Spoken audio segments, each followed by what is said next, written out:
শুভেচ্ছা,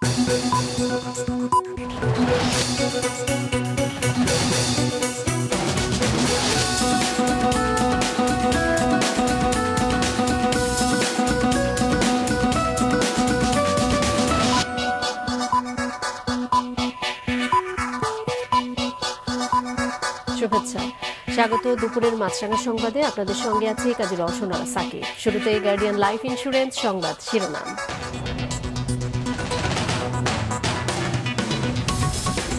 মালয়েশিয়ায় যেতে না পারা ক্ষতিগ্রস্তদের বিষয়ে নেই কোনো সিদ্ধান্ত। প্রতিমন্ত্রী বলছেন বাইরার কারণে সংকট। বাইরা বলছে সিন্ডিকেটের দায় তাদের নয়। ভারী বৃষ্টিপাতে ফের প্লাবিত সিলেট শহর, চরম ভোগান্তিতে নগরবাসী। ওসমানী মেডিকেলে পানি ঢোকায় বিপাকের রোগী ও চিকিৎসকরা। ঘূর্ণিঝড়ের পর উপকূলীয় অনেক এলাকা এখনও বিদ্যুৎহীন। খুলনা, বাগেরহাট ও সাতক্ষীরায় 40,000 মাছের ঘেরের ক্ষতি। চিংড়ি উৎপাদন অর্ধেকে নামার শঙ্কা। এবারে বিস্তারিত সংবাদ। গতকাল থেকে আজ সকাল পর্যন্ত ভারী বৃষ্টিপাতে ফের প্লাবিত হয়েছে সিলেট সিটি কর্পোরেশন এলাকা। ওসমানী মেডিকেল কলেজ হাসপাতালে পানি প্রবেশ করায় বিপাকে রোগী ও চিকিৎসকরা। সিলেট প্রতিনিধি সুব্রদাস রাজনের পাঠানো তথ্য ছবি নিয়ে ডেস্ক রিপোর্ট। রোববার সকাল থেকে বিকেলে কয়েক দফা বৃষ্টি হলেও রাতে টানা কয়েক ঘন্টা বৃষ্টিতে নগরের উপশহর মেন্দিবাগ, মাছিমপুর, 13 রতন, সাদারপাড়, সোবহানীবাগ, জিন্দাবাজার, চৌহাট্টা, পায়রা, দরগা মহল্লা, মুন্সিপাড়া, হাওয়াপাড়া সহ 42টি ওয়ার্ডে শতাধিক এলাকা পানিবন্দী হয়ে পড়ে। বাসাবাড়ি, অফিস ও ব্যবসা প্রতিষ্ঠানে পানি ঢুকে পড়ায় চরম ভোগান্তিতে নগরবাসী। চলাফেরার সমস্যা, আওয়া যাওয়ার সমস্যা, পানি টানি, কাঠ, বালি, সব দুর্ভোগ বলতে তো চূড়ান্ত দুর্ভোগ। তার কারণ হইল এই যে জামতলা রাস্তা এবং তালতলা, এইখানে প্রথম কারণ হলো এই ড্রেনের জলাবদ্ধতা নদীর সাথে একদম একাত্মতা হয়ে যায়। এইটার কারণে পানিটা নামে না। একটু বৃষ্টি হইলেই, এই যেমন আজকে সকালে ভোরে কিন্তু তালতলা রাস্তার মধ্যে আঁটু পানির মতো ছিল। ওসমানী মেডিকেল কলেজ হাসপাতালে পানি প্রবেশ করায় ব্যাহত হচ্ছে চিকিৎসা সেবা। চরম ভোগান্তিতে রোগী ও স্বজনরা। উজান থেকে নেমে আসা ঢলে সুরমা নদীর পানি বিপদসীমার উপর দিয়ে প্রবাহিত হচ্ছে। এতে নগরীর বৃষ্টির পানি নদীতে পড়তে পারছে না। পানি উন্নয়ন বোর্ড জানায় আগামী 24 ঘন্টা ঢল ও বৃষ্টিপাত অব্যাহত থাকলে পরিস্থিতি আরও অবনতি হবে। শহরের চেয়ে পানির লেভেলটা নদীর উপরে, তো ড্রেনেজ সিস্টেমের পানি এগুলো আসলে নদীতে বের হতে পারতেছে না। আর সিলেটে যেহেতু গত রাত্রে প্রচুর বৃষ্টি হয়েছে, তাই সিলেট শহরের প্রচুর জায়গা প্লাবিত হয়েছে। তো সিলেটের যে কিন ব্রিজের পয়েন্টটা, এখানে যদি পানিটা আরেকটু নেমে যায় তাহলে শহরের পানিটা আমরা আশা করি নদীতে আসবে এবং শহরের জলাবদ্ধতা কিছুটা হলে নিরসন হবে। গতকাল সকাল থেকে আজ সকাল পর্যন্ত 24 ঘন্টা সিলেট অঞ্চলে 226.6 মিলিমিটার বৃষ্টিপাত রেকর্ড করা হয়েছে। মাছরাঙা নিউজ ডেস্ক। কিছুক্ষণ আগে সিলেট থেকে বন্যা পরিস্থিতির খবর জানিয়েছেন সুব্রদাস রাজন। ঢল এবং ভারী বৃষ্টিপাতে সৃষ্ট সিলেটের বন্যা পরিস্থিতি উপজেলাগুলোতে উন্নতি হলেও কিন্তু সিটি কর্পোরেশনের এলাকাতে কিন্তু দুর্ভোগ চরমে পৌঁছেছে। গতকাল রাত থেকে কিন্তু সিলেটে বৃষ্টিপাত শুরু হয়। এই ভারী বৃষ্টিপাতের কারণে এসব এলাকার যে নিচু এলাকা প্লাবিত হয়ে পড়ে। আবহাওয়া অফিস আমাদেরকে জানিয়েছেন প্রায় গত 24 ঘন্টায় 226 মিলিমিটারের মতো বৃষ্টিপাত রেকর্ড করা হয়েছে। সকাল থেকে কিন্তু থেমে থেমে বৃষ্টি হচ্ছে। বৃষ্টিতে আসলে সিলেটের তালতলা, মাসিমপুর, উপশহর এসব এলাকার নিচু এলাকা কিন্তু জলাবদ্ধতা পরিণত হয়। এসব এলাকার বেশিরভাগ বাসাবাড়িতে কিন্তু পানি প্রবেশ করে। পানি প্রবেশ করায় কিন্তু বাসাবাড়িতে তাদের খাওয়া দাওয়া এবং আসবাবপত্রে কিন্তু ব্যাপক ক্ষয়ক্ষতি হয়। তো যদি বৃষ্টিপাত অব্যাহত থাকে তাহলে এসব এলাকার বন্যা দুর্ভোগ বা জলাবদ্ধতা দুর্ভোগ কিন্তু আরও চরমে পৌঁছবে। মালয়েশিয়ায় যেতে না পারা ক্ষতিগ্রস্ত কর্মীদের বিষয়ে এখনও কোনো সুরাহা হয়নি। প্রবাসী কল্যাণ প্রতিমন্ত্রী বলছেন রিক্রুটিং এজেন্সিগুলোর অনিয়ম ও তাদের সংগঠন বাইরার অসহযোগিতায় সংকট তৈরি হয়েছে। বাইরার নেতারা বলছেন যারা বাজারটিতে সিন্ডিকেট করেছেন এ দায় তাদের নিতে হবে। রিপোর্ট করছেন মাসিক রাহাত। ৭৯,০০০-এর জায়গায় ৬ লাখ টাকা পর্যন্ত খরচ করে প্রয়োজনীয় সব কাজ শেষ করার পরও মালয়েশিয়ায় যেতে পারেননি প্রায় ১৭,০০০ কর্মী। এরা গেল ৩ দিন ধরে ঘুরছেন রিক্রুটিং এজেন্সিগুলোর অফিসে, টাকা ফেরত কিংবা দেশটিতে যাওয়া যায় কিনা সে আশায়। তবে অনেক প্রতিষ্ঠানই বন্ধ থাকায় পড়েছেন দুর্ভোগে। প্রবাসী কল্যাণ প্রতিমন্ত্রী বলছেন, ছাড়পত্র পাওয়ার বাইরেও আরও ৩৩,০০০ কর্মীর মালয়েশিয়া যাওয়ার চাহিদাপত্র ছিল। তবে রিক্রুটিং এজেন্সিগুলোর সংগঠন, বাইরের অসহযোগিতা ও শ্রমবাজারটিতে অনিয়মের কারণে সংকট তৈরি হয়েছে। যারা পাঠাবে মানুষের লিস্ট করার জন্য, লিস্ট তৈরি করে আমাদেরকে যদি দেয় তখন সেই অনুপাতে আমরা ফ্লাইটের ব্যবস্থা করব। সেই অনুপাতে সেদিকে বাইরে কোনো লিস্ট আমাদেরকে দেয় নাই। যারা এইটার জন্য দায়ী হবে তাদের বিরুদ্ধে আমরা শাস্তিমূলক ব্যবস্থা গ্রহণ করব। বাইরের নেতারা বলছেন, সংগঠনের যেসব সদস্য অনিয়ম করেছে তাদেরকেই এই সংকটের দায় নিতে হবে। সিন্ডিকেটের সাথে মিটিং হয়েছে, যদি সমন্বয় করতেন প্রথম থেকে তাহলে কিন্তু আজকের এই সিচুয়েশনটা তৈরি হতো না। তো সেক্ষেত্রে কিন্তু আপনার এই যে আপনার কর্মীরা যে যেতে পারে নাই, এই কর্মীরা যে না যাওয়ার সম্পূর্ণ দায় কিন্তু 100 সিন্ডিকেটকে নিতে হবে। এটা বাইরের 22 সদস্য কিন্তু এই দায় নেবে না। শ্রমবাজারটি আবারও খুলতে মালয়েশিয়ার সঙ্গে আলোচনা চলছে বলেও জানিয়েছেন প্রতিমন্ত্রী। আমরা সিন্ডিকেটে বিশ্বাস করি না। যে দেশে যাবে শ্রমিক, যে দেশ নিবে, তারা যদি সিন্ডিকেটে বিশ্বাস করে বা তারা তাদের এই পছন্দের রিক্রুটিং এজেন্ট দ্বারা যদি তারা নিতে চায়, এটা হলো কি তাদের। মালয়েশিয়া যেহেতু উন্নত 14টা কান্ট্রি থেকে কর্মী নিয়ে আসে, তো তাদের দেশে যেহেতু সিন্ডিকেট নাই, তারা কিভাবে মালয়েশিয়াতে কর্মী পাঠাচ্ছে, ডেফিনেটলি এটা তাদের সাথে আলোচনা করে নেপালের সাথে বা বেশি পাঠায়, আমাদের পরেই নেপাল পাঠায়, মিয়ানমার পাঠাচ্ছে বা শ্রীলঙ্কা পাঠাচ্ছে, তো তাদের সাথে ইন্দোনেশিয়া পাঠাচ্ছে, তাদের সাথে কাউন্টার পার্টির সাথে কিন্তু আলোচনা করতে পারে আমাদের সরকার যে তোমরা কিভাবে পাঠাচ্ছ। একই সিস্টেম, সেই দেশে সিন্ডিকেট নাই, আবার একই সিস্টেম আমাদের দেশে সিন্ডিকেট আছে। এদিকে চলমান সংকট নিয়ে ঢাকায় মালয়েশিয়ার হাই কমিশনারের সঙ্গে আগামী বুধবার বৈঠক করবেন প্রবাসী কল্যাণ প্রতিমন্ত্রী। মাশরুক রাহাত, মাছরাঙ্গা সংবাদ, ঢাকা। ঘূর্ণিঝড় রিমালের তাণ্ডবের পর টানা 10 দিন ধরে বিদ্যুৎ বিচ্ছিন্ন হয়ে আছে ক্ষতিগ্রস্ত উপকূলীয় বিভিন্ন এলাকা। পল্লী বিদ্যুতায়ন বোর্ডের তথ্য মতে ঝড়ে এবার এই খাতে ক্ষতির পরিমাণ 103 কোটি ছাড়িয়েছে। বরগুনা, পটুয়াখালী ও ভোলা প্রতিনিধির পাঠানো তথ্য ছবিতে ডেস্ক রিপোর্ট। ঘূর্ণিঝড় রিমালের আঘাতের প্রায় 10 দিন হয়ে গেল, অথচ এর রেশ কাটছে না ক্ষতিগ্রস্ত উপকূলীয় এলাকায়। ঝড়ের তাণ্ডবে বৈদ্যুতিক খুঁটি উপড়ে পড়ায় কিংবা বৈদ্যুতিক তারের উপর গাছ পড়ায় এখনও বিদ্যুৎ বিচ্ছিন্ন বরগুনা সদর, আমতলী, তালতলী, বামনা ও পাথরঘাটা সহ বিভিন্ন উপজেলার অধিকাংশ এলাকা। কবে যে কারেন্ট দেবে তাও বলতে পারি না, এবং গাছপালা অনেক ভেঙে চুরি গেছে। 26 তারিখ 27 তারিখের বন্যা গেছে, কিন্তু এখন পর্যন্ত আমরা বিদ্যুৎ পাই না। ফ্রিজের মাছ পুনা সব পচে গেছে। বিদ্যুৎবিহীন দুর্বিষহ জীবন কাটাচ্ছেন পটুয়াখালী সদর উপজেলার আউলিয়াপুর, মরিচবুনিয়া, ছোট বিঘাই, লাউকাঠি, মির্জাগঞ্জ উপজেলার কাঁঠালতলী ও সিংবাড়ি এলাকায়।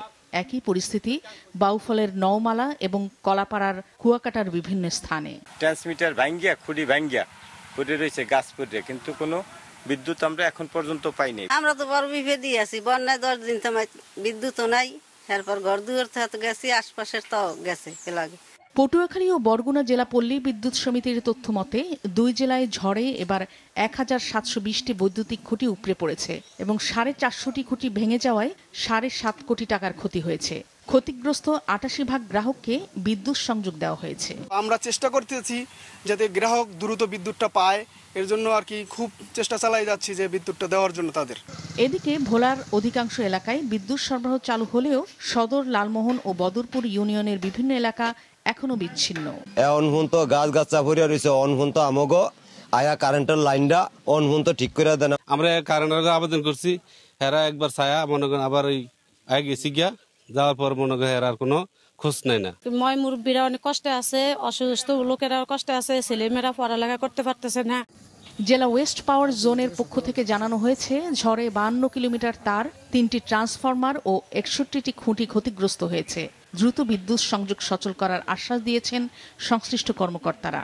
সংশ্লিষ্ট ডিপার্টমেন্টকে ইতিমধ্যেই আমাদের সমন্বয় সভার মাধ্যমেও তাদেরকে সিদ্ধান্ত জানিয়ে দিয়েছি যে দ্রুত জনগণের মাঝে বিদ্যুৎ লাইন সংযোগ সংস্কার করে দ্রুত মানুষের মাঝে বিদ্যুৎ সরবরাহ নিশ্চিত করার জন্য। পল্লী বিদ্যুতায়ন বোর্ডের তথ্যমতে রিমালের তাণ্ডবী উপকূলীয় এলাকায় বৈদ্যুতিক বিভিন্ন সরঞ্জাম নষ্ট হওয়ায় ক্ষতি হয়েছে 103 কোটি 33 লাখ টাকা। নাদিয়া আফরিন, মাছরাঙা নিউজ ডেস্ক। ঘূর্ণিঝড় রিমালে খুলনা, বাগেরহাট ও সাতক্ষীরায় ক্ষতিগ্রস্ত হয়েছে 40,000 মৎস্য ঘের। এতে চলতি বছর চিংড়ি উৎপাদন অর্ধেকে নেমে আসার শঙ্কা দেখা দিয়েছে, যার বড় প্রভাব পড়তে পারে রফতানিতেও। SM মিলনের ক্যামেরায় মুস্তফা জামালের রিপোর্ট। এ চিত্র দেখে মনে হতে পারে এটি মাছ ধরার কোনো উৎসব, কিন্তু তা নয়। ঘূর্ণিঝড় রিমালের আঘাতে বাঁধ ভেঙে খুলনার পাইকগাছার লতা এলাকায় ভেসে যাওয়া কয়েকশো ঘের থেকে বেরিয়ে যাওয়া চিংড়ি ও অন্যান্য মাছ সংগ্রহের চেষ্টা করছেন কয়েকশো মৎস্যচাষী। দক্ষিণাঞ্চলের 3 জেলায় মূলত চিংড়ি চাষ হয়। মৎস্য বিভাগের হিসাবে ঘূর্ণিঝড় রিমালের আঘাতে খুলনায় 9,000, বাগেরহাটে 2,700 ও সাতক্ষীরায় 3,900 ঘের তলিয়ে গেছে। প্রাথমিক ক্ষতি দাঁড়িয়েছে 332 কোটি টাকা। এসে মাছ আছে, এই পরিমাণ মাছ ছিল, এই মাছ সব নদীতে চলে গেছে, মানে লক্ষ লক্ষ টাকা। আর এভারেজ তো কোটি কোটি টাকার ক্ষতি, এর ক্ষতির কোনো শেষ নেই। আমাদের যে লিজ ঘের ছিল একেবারে শেষ, এগুলো তৈরি করতে বা এগুলো গোছাইতে গেলে অনেক সময়ের প্রয়োজন। আমাদের যে ক্ষতি হয়েছে তা পোষাতে পারবো কিনা আল্লাহই জানে। রফতানিকারকরা জানান, এমনিতেই দেশে মাছের উচ্চ মূল্য, তার উপর রিমালের কারণে রফতানিযোগ্য চিংড়ি সংকটে বাধাগ্রস্ত হবে এই খাত থেকে বৈদেশিক মুদ্রা আয়। চিংড়ির প্রোডাকশন তো এমনি আমাদের কম, আর এই কমের কারণেই তো আমরা এক্সপোর্টাররা মার খাচ্ছি, প্রতি বছর লস করতেছি। আর এই ঝড়ের জন্য যে আরও 30%, প্রায় 1,000 কোটি টাকার পণ্য আমরা পাবো না, আমাদের এক্সপোর্ট আরও কমে যাবে এবং আমাদের ব্যাংক, লোকজন, বেতন, এই সমস্ত দায় দেনা কোথা থেকে মিটাবো? এটা অ্যাকচুয়ালি অনেক বড় একটা প্রভাব বিস্তার করবে আমাদের উপরে। মৎস্য অধিদপ্তর বলছে, ক্ষতি পুষিয়ে নিতে ও চিংড়ি উৎপাদন অব্যাহত রাখতে চাষিদের তালিকা করে প্রণোদনা দেওয়ার সুপারিশ করা হয়েছে। চাষিদের আসলে এখান থেকে যদি রিভাইভ করতে হয়, তাহলে এই পানি সরে যাওয়ার সঙ্গে সঙ্গে এদের এই পুকুরগুলো প্রস্তুত করে ভর্তুকি মূল্যে আসলে এই পোনা সরবরাহ করতে হবে। কারণ এই যারা ইতিমধ্যে ক্ষতিগ্রস্ত হয়েছে তাদের তো টাকা পয়সা সব ব্যয় হয়ে গেছে, এদের আর্থিক সাহায্যের প্রয়োজন। পোনা দিতে হবে, মাছের খাদ্য দিতে হবে, তাহলে এটি ওভারকাম করা সম্ভব। 2022-23 অর্থ বছরে খুলনা, বাগেরহাট ও সাতক্ষীরায় 1,25,000 টন চিংড়ি উৎপাদন হয়েছিল, যেখান থেকে রফতানিযোগ্য চিংড়ি রফতানি করে 2,412 কোটি টাকা আসে দেশে। মোস্তফা জামাল, মাছরাঙা সংবাদ, খুলনা। সাবেক আইজিপি বেনজির আহমেদের গোপালগঞ্জের রিসোর্ট থেকে রাতের আঁধারে সরিয়ে নেওয়া হচ্ছে মালামাল। সম্প্রতি তার এসব সম্পদ ক্রোকের নির্দেশ দেয় আদালত। ক্ষমতার দাপট দেখিয়ে এই সম্পদ তিনি কিনেছিলেন বলে জানিয়েছেন ভুক্তভোগীরা। প্রতিনিধিদের পাঠানো তথ্য ছবি নিয়ে ডেস্ক রিপোর্ট। গোপালগঞ্জে এই জমিগুলো পানির দামে কিনেছিলেন পুলিশের সাবেক আইজি বেনজির আহমেদ। বানিয়েছেন দৃষ্টিনন্দন পার্ক। বেনজিরের ক্ষমতার সবচেয়ে বড় শিকার ওই এলাকার সংখ্যালঘু সম্প্রদায়। ভয় দেখিয়ে, জবরদস্তি করে কিংবা অন্যান্য নানা কৌশলে তাদের জমি, বাড়িঘর দখল করে নিয়েছেন তিনি। অন্তত 300 গাছ ছিল, এই গাছ আজকে একটা, আগামী দিন 2টা, এইভাবে কাটতে কাটতে দেখা যাচ্ছে 2-3 মাস বসে কাটিয়ে বিলীন করে ফেলাইছে। সাবেক পুলিশ কর্মকর্তা বেনজির তার ক্ষমতার অস্বাভাবিক প্রয়োগ করেছেন সরকারি সম্পত্তির উপরও। এলজিইডির প্রায় 250 মিটার পাকা সড়ক দখল করে নির্মাণ করেছেন তার পার্কের প্রধান ফটক, যা সার্বক্ষণিক কড়া পাহারায় বন্ধ রাখা হতো পার্কের নিরাপত্তায়। রাস্তা বন্ধ থাকায় পার্কের পাশে ও ভেতরে থাকা নিজেদের জমি ও মাছের ঘেরে যাতায়াত বন্ধ হয়ে যায় সবার। জীবন জীবিকার পথ বন্ধ হলেও ভয়ে নীরব থাকা ছাড়া কিছুই করার ছিল না কৃষকদের। সরকারি রাস্তা সে আটকাই দিয়েছে, আমাকে ওদিকে যেতে পারিনি, আমাকে জমিতে আমরা যেতে পারি না, জায়গায় যেতে পারি না। জমিতে সব তো কোনো সমস্যা আসতে দেয় না, আর বেশি বেশি কথা কয়। ফসল করিয়া খাওয়ার মতো কোনো পরিবেশ নেই। সরকারি ভূমি হোক, রাস্তা হোক, সম্পত্তি কোনো ব্যক্তি দখলে নিতে পারে না। আমরা বিষয়টি তদন্ত করে এলজিডির সাথে আলাপ করে আদালতের অনুমতি নিয়ে এই রাস্তাটি উন্মুক্ত করার ব্যবস্থা নেব। শুধু গোপালগঞ্জ নয়, বেনজির ও তার পরিবারের সাভানা ইকো পার্কের থাবার বিস্তৃতি হয়েছে মাদারীপুরেও। রাজৈর উপজেলার সংখ্যালঘু অধ্যুষিত সাতপাড়া ডুমুরিয়া মৌজার শত শত পরিবারের 170 বিঘা জমি গ্রাস করেছেন বেনজির। তার লোভের সবচেয়ে বড় শিকার হয়েছে স্থানীয় সনাতন ধর্মী পরিবারগুলো। ভয় দেখিয়ে বা কৌশলে বাধ্য করে 113টি দলিলে এসব জমি কেনা হয় স্ত্রী, কন্যা ও বেনজিরের নিজের নামে।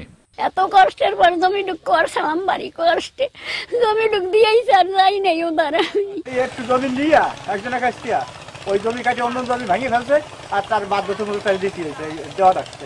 ভয় ঠয় দিয়া থাকতির বানায় ডাকড়া কইয়া জোর করে নিয়ে গেছে জমি।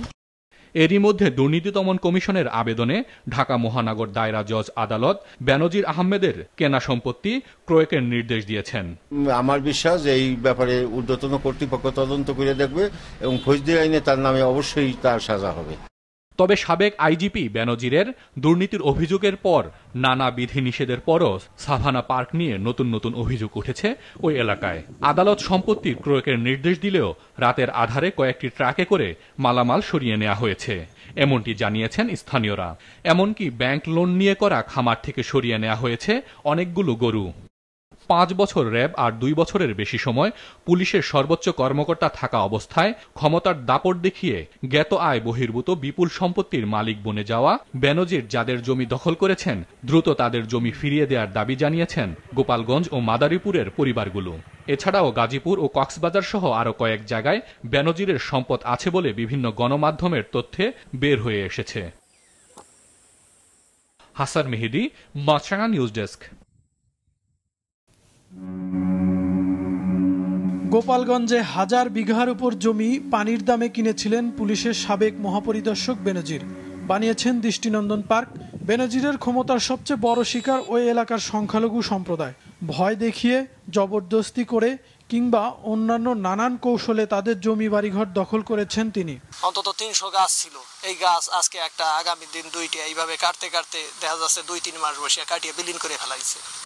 সাবেক পুলিশ কর্তা বেনজির তার ক্ষমতার অস্বাভাবিক প্রয়োগ করেছেন সরকারি সম্পত্তির ওপরও। এলজিইডির প্রায় 250 মিটার পাকা সড়ক দখল করে নির্মাণ করেছেন তার পার্কের প্রধান ফটক, যা সার্বক্ষণিক কড়া পাহারায় বন্ধ রাখা হতো পার্কের নিরাপত্তায়। রাস্তা বন্ধ থাকায় পার্কের পাশে ও ভেতরে থাকা নিজেদের জমি ও মাছের ঘেরে যাতায়াত বন্ধ হয়ে যায় সবার।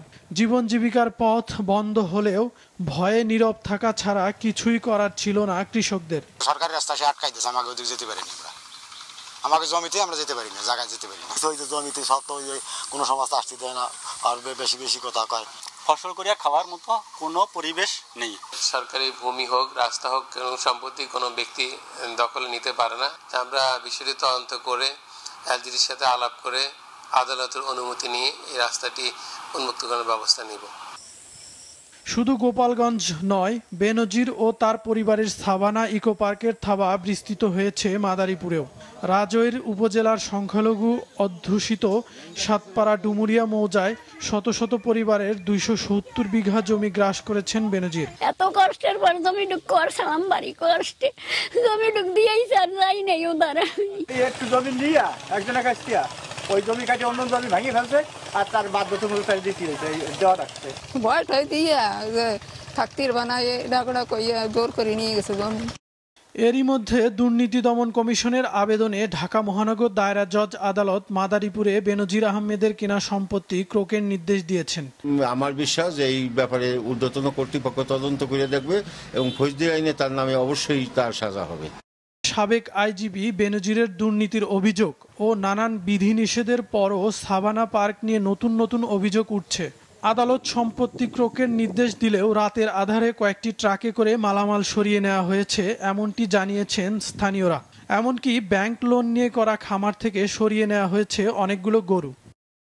5 বছর র্যাব আর 2 বছরের বেশি সময় পুলিশের সর্বোচ্চ কর্তা থাকা অবস্থায় ক্ষমতার দাপট দেখিয়ে জ্ঞাত আয় বহির্ভূত বিপুল সম্পত্তির মালিক বনে যাওয়া বেনজির যাদের জমি দখল করেছেন দ্রুত তাদের জমি ফিরিয়ে দেওয়ার দাবি জানিয়েছেন গোপালগঞ্জ ও মাদারীপুরের পরিবারগুলো।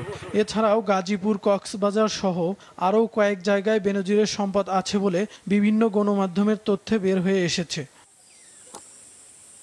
কাউসার আহমেদ, মাছরাঙা নিউজ ডেস্ক। সাবেক সেনা ও পুলিশ প্রধান আজিজ আহমেদ এবং বেনজির আহমেদের দুর্নীতি আইনশৃঙ্খলা বাহিনীর ভাবমূর্তি ও দেশের সুনাম নষ্ট করেছে বলে মন্তব্য করেছেন বিএনপি মহাসচিব মির্জা ফখরুল ইসলাম আলমগীর। কঠিন সময় পার করছে, আর এই সময়টা তৈরি করেছে এই সরকার, এই আওয়ামী লীগের সরকার, যারা গত 3 বছর 15 বছর ধরে সম্পূর্ণ বেআইনিভাবে জোর করে রাষ্ট্রকে ব্যবহার করে এই পুলিশ, এই বিডিআর, আপনার প্রশাসন, অন্যান্য সব রাষ্ট্রযন্ত্রকে ব্যবহার করে তারা আজকে জোর করে ক্ষমতায় টিকে আছে। ভোট দেয় না কেন? ভোট দেয় না একটা মাত্র কারণ, যে ভোট দিলে ওরা 10টার বেশি আসনই পাবে না। প্রতি বছর প্রায় ৯১,০০০ কোটি টাকার স্বর্ণ ও হীরা অবৈধভাবে বাংলাদেশে আসে জানিয়েছে বাংলাদেশ জুয়েলারি অ্যাসোসিয়েশন। আজ এক সংবাদ সম্মেলনে সংগঠনের নেতারা জানান, চোরাচালানের পুরো টাকাই হুন্ডির মাধ্যমে বিদেশে পাচার হচ্ছে। বলেন, স্বর্ণ ও হীরা চোরাচালানের জন্য অন্যতম রুট হিসেবে ব্যবহার হচ্ছে দেশের দক্ষিণ পশ্চিমাঞ্চলের বিভিন্ন সীমান্ত। এর সাথে সম্পৃক্তদের ধরতে অভিযান জোরদার করার আহ্বান জানান সংগঠনের নেতারা। দেশি বিদেশি চোরাকারবারীদের সিন্ডিকেটের দুপুরের সংবাদ শেষ করছি, যাবার আগে গার্ডিয়ান লাইফ ইন্স্যুরেন্স সংবাদ শিরোনামগুলো আরও একবার। মালয়েশিয়ায় যেতে না পারা ক্ষতিগ্রস্তদের বিষয়ে নেই কোনো সিদ্ধান্ত। প্রতিমন্ত্রী বলছেন, বাইরের কারণে সংকট। বাইরা বলছে সিন্ডিকেটের দায় তাদের নয়। ভারী বৃষ্টিপাতে ফের প্লাবিত সিলেট শহর, চরম ভোগান্তিতে নগরবাসী। ওসমানী মেডিকেলে পানি ঢোকায় বিপাকের রোগী ও চিকিৎসকরা। ঘূর্ণিঝড়ের পর উপকূলীয় অনেক এলাকা এখনো বিদ্যুৎহীন। খুলনা, বাগেরহাট ও সাতক্ষীরায় ৪০,০০০ মাছের ঘেরের ক্ষতি। চিংড়ি উৎপাদন অর্ধেকে নামার শঙ্কা। এই ছিল এখনকার মতো। ফেসবুকে আপডেট পেতে ভিজিট করুন মাছরাঙা টেলিভিশনের পেজে। ইউটিউব চ্যানেলেও দেখতে পারেন আমাদের সংবাদ, প্রতিবেদন এবং অনুষ্ঠান। আমাদের পরবর্তী সংবাদ বিকেল ৫টায় দেখার আমন্ত্রণ রইল।